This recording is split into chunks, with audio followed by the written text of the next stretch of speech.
Okay, this is the comparing fractions lesson, and basically, this is for fourth grade, and so this basically just teaches students that not just because a numerator's number might be bigger than in one fraction than it is another doesn't necessarily make that one bigger, because it's all about the ratio from numerator to denominator. Basically, okay, so the engage, the teacher, would just put on my board 5 different fractions with different numerators and different denominators. So I will think of some now. 2/3, 3/4, 4/5, 5/6, 6/7, just to make it easy and make it kind of weird. Actually, no, those might be too close. Basically, I would do something along those lines of just get a bunch of random numerators and denominators with none of the numbers like matching, so that way they couldn't compare. Like, say they see 1/6 and 5/6. Obviously, they'll know which one is bigger. The whole point is testing to see if they can understand that it's ratio and not numerator value.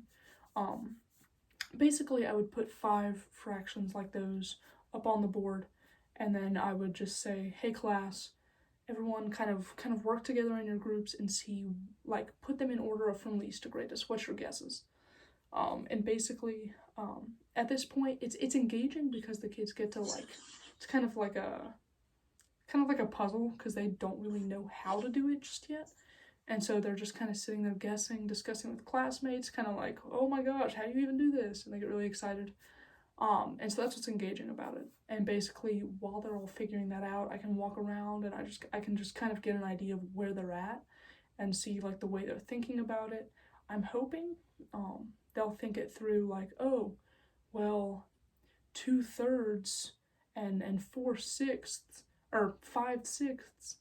You can multiply 2/3 times 2 on numerator and denominator. It's 4/6. So obviously 5/6 is bigger. I don't know, maybe they'll get to that.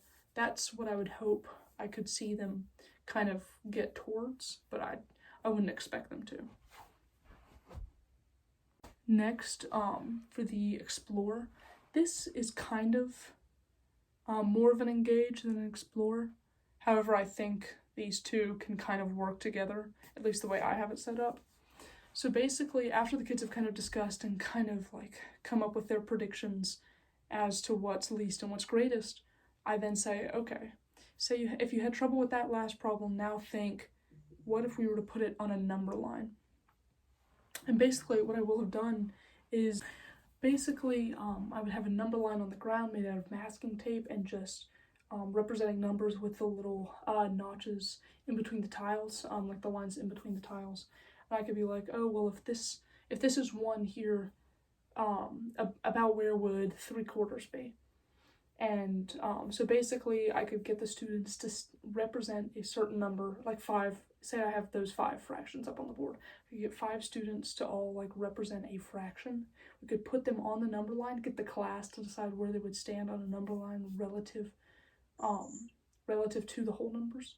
And then after that, they can think like, oh, well, just because 4 is greater than 5 doesn't mean 4/5 is greater than, or doesn't mean 4/5 is greater than 5/12. Something like that. I think I worded that backwards, but I think you know what I mean. But basically, having them stand in a line, on a number line, and kind of introducing the terms of like greater than, and just kind of get them thinking of, oh, well, this is greater than this fraction, kind of pushing them towards using the inequality signs with fractions and stuff, I think will connect the explore and the explain pretty well. I think the explore will kind of take part of the explain, so this explain will be kind of short. But I mean, say I'm a teacher talking to the students. For the explain, I would just say, okay, so class, now that you've seen that just because numerical value of a numerator or a denominator is higher than another doesn't necessarily make it bigger than that fraction. So like we just saw, 5 is greater than 4. However, 4/5 is much larger than 5/10. And so basically I would make that comparison, and then it'd be like, one way we can be sure and be accurate as to what is greater than the other one is to find common denominators. And I think they would have learned that before, but I'd just say, like, you know, to find a common denominator, for those who don't know, is you find a number, like in our last lesson when we did factors, you find a number that can be multiplied to one denominator, and another number that can be multiplied to the other denominator to where those denominators are equal. So say we have a 5 and a 6. The only number, the lowest number, the least common multiple, which I think they would know what that is, I think. The least common multiple between those two is 30. So say we have 4/5, we could multiply 4/5 times 6/6, because 6/6 is 1, so we're just creating an equivalent fraction. So we would get 24/30. And then say we had 3/6 here, we could multiply times 5/5, because 5/5 again is 1. And so then we multiply 5 times 3, that's going to be 15, and 5 times 6, just like this denominator over here, is going to be 30. So now we have 24/30 and 15/30. Because these denominators are equal, we can compare the numerators just by face value, and 24 is greater than 15, so we can do our greater sign is eating the 24. So once we can use common denominators to find out where they stand next to each other, we just compare them with normal inequality signs like our whole numbers, so greater than, less than, greater than or equal to, less than or equal to, and the equal sign. So we can use those to compare multiple values. It just doesn't have to be 2. But it's also important to compare fractions to whole numbers. So say we had 1/4 and 1. We know that 1/4 is less than 1 because that's what a fraction is. A fraction like that is not an improper fraction or a mixed number, but just a normal fraction is always less than 1. And so we can use our less than sign or greater than sign. I am going to be honest, I never learned the difference. And it's the big side is going to be eating the 1 because the 1 is going to be bigger. However, if we were to have 3/2 and 1, because this is a mixed number or an improper fraction, because this is an improper fraction, we can change it to a mixed number. So it's going to be 1 and 1/2. And because 1 and 1/2 is greater than 1, this greater than sign will be facing the 1 and 1/2. Say we were to have 3/2 and 2. Basically what we could do is we could make this a mixed number and we get 1 and 1/2.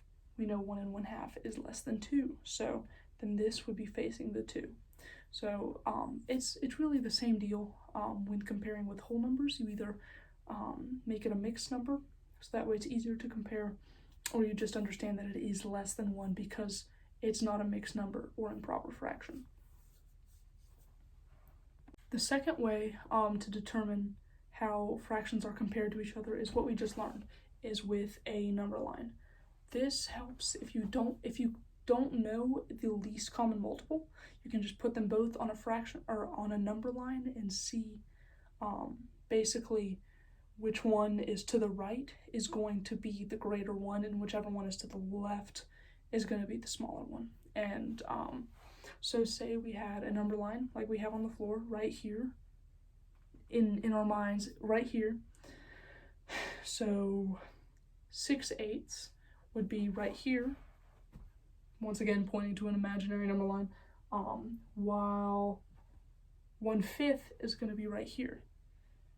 So 6/8 is going to be greater than 1/5 because 6/8 is farther away from 0, meaning it's a bigger number. Which I don't think, do they know negative numbers at that point? So that still reigns true for what they know. But that would be pretty much my explain. Like obviously like a rough edit of what the explain would be. Like I said, with the last one, I'd probably go slower and make more examples just because of the age range. But that would be basically how I tied them all together. For the elaborate, I just pass out this worksheet I found online. Basically, it's just a bunch of list of fractions, and then you compare them with the greater than, less than, or equal to sign, just all the way down. And so they can use the number line approach. They can use the finding a common denominator approach. I would let them come up and use this number line if they wanted to. So basically, they could just sit and apply what they had just learned as the teacher. First, I would pass it out, and then I would kind of walk around, help students who ask for help, kind of see where everybody's sitting, and see how everybody's doing on the topic.